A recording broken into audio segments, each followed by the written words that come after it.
I do not know much about gods, but I think that the river is a strong brown god, sullen, untamed, and intractable, patient to some degree, at first recognized as a frontier, useful, untrustworthy as a conveyor of commerce, then only a problem confronting the builder of bridges. The problem once solved, the brown god is almost forgotten by the dwellers in cities, ever, however, implacable. Keeping his seasons and rages, destroyer, reminder of what men choose to forget, unhonored, unpropitiated by worshippers of the machine, but waiting, watching and waiting. His rhythm was present in the nursery bedroom, in the rank ailanthus of the April dooryard, in the smell of grapes on the autumn table, and the evening circle in the winter gaslight. The river is within us. The sea is all about us. The sea is the land's edge also, the granite into which it reaches, the beaches where it tosses its hints of earlier and other creation, the starfish, the horseshoe crab, the whale's backbone, the pools where it offers to our curiosity the more delicate algae and the sea anemone. It tosses up our losses, the torn seine, the shattered lobster pot, the broken oar, and the gear of foreign dead men. The sea has many voices, many gods, and many voices. The salt is on the briar rose, the fog is in the fir trees. The sea howl and the sea yelp are different voices often together heard. The whine in the rigging, the menace and caress of wave that breaks on water, the distant rote in the granite teeth, and the wailing warning from the approaching headland are all sea voices, and the heaving groaner rounded homewards, and the seagull. And under the oppression of the silent fog, the tolling bell measures time not our time, rung by the unhurried groundswell, a time older than the time of chronometers, older than time counted by anxious worried women lying awake, calculating the future, trying to unweave, unwind, unravel, and piece together the past and the future, between midnight and dawn, when the past is all deception, the future futureless, before the morning watch when time stops and time is never ending, and the groundswell that is and was from the beginning clangs the bell. Where is there an end of it?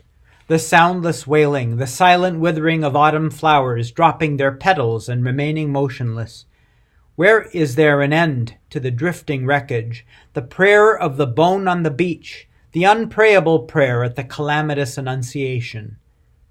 There is no end, but addition, the trailing consequence of further days and hours, while emotion takes to itself the emotionless years of living among the breakage of what was believed in as the most reliable, and therefore the fittest for renunciation. There is the final addition, the failing pride or resentment at failing powers, the unattached devotion which might pass for devotionless, is in a drifting boat with a slow leakage, the silent listening to the undeniable clamor of the bell of the last annunciation. Where is the end of them? The fisherman sailing into the wind's tail, where the fog cowers. We cannot think of a time that is oceanless, or of an ocean not littered with wastage, or of a future that is not liable, like the past, to have no destination. We have to think of them as forever bailing, setting and hauling, while the northeast lowers over shallow banks unchanging and erosionless, or drawing their money, drying sails at dockage, not as making a trip that will be unpayable, for a haul that will not bear examination. There is no end of it, the voiceless wailing, no end to the withering of withered flowers, to the movement of pain that is painless and motionless, to the drift of the sea and the drifting wreckage, the bone's prayer to death its God, only the hardly, barely prayable prayer of the one annunciation. It seems, as one becomes older, that the past has another pattern, and ceases to be a mere sequence, or even development. the latter a partial fallacy encouraged by superficial notions of evolution, which becomes, in the popular mind, a means of disowning the past. The moments of happiness, not the sense of well-being, fruition, fulfillment, security, or affection, or even a very good dinner, but the sudden illumination. We had the experience, but missed the meaning. An approach to the meaning restores the experience in a different form, beyond any meaning we can assign to happiness. I have said before that the past experience revived in the meaning is not the experience of one life only, but of many generations, not forgetting something that is probably quite ineffable.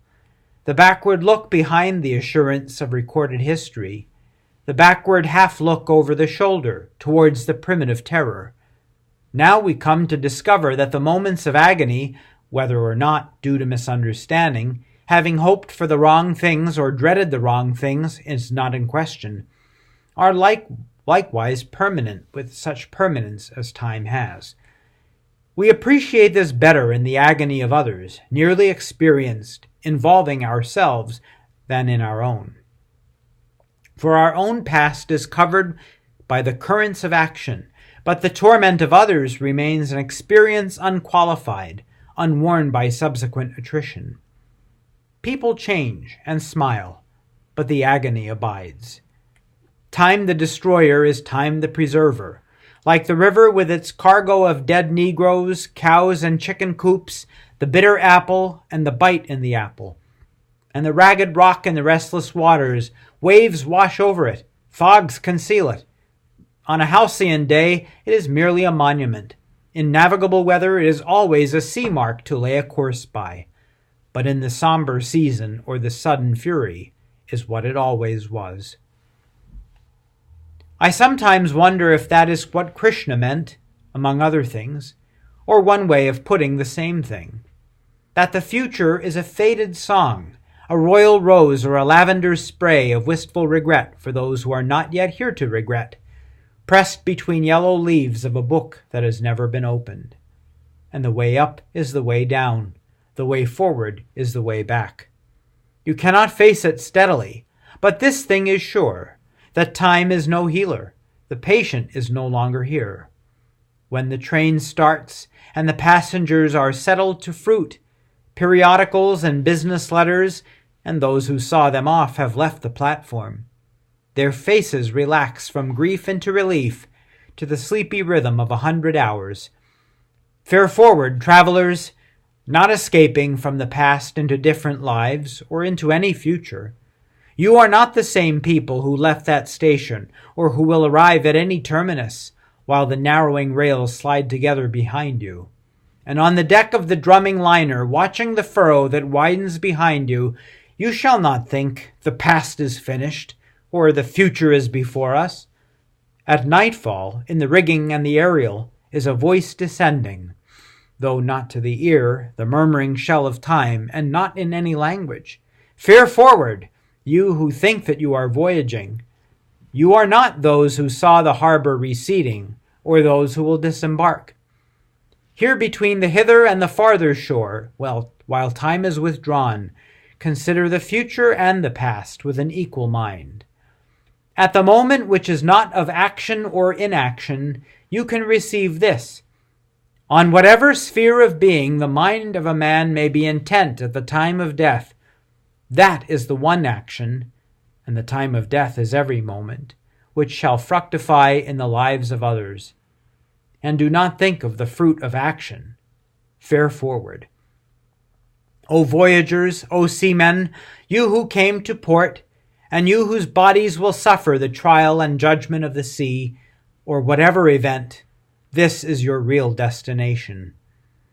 So Krishna, as when he admonished Arjuna on the field of battle.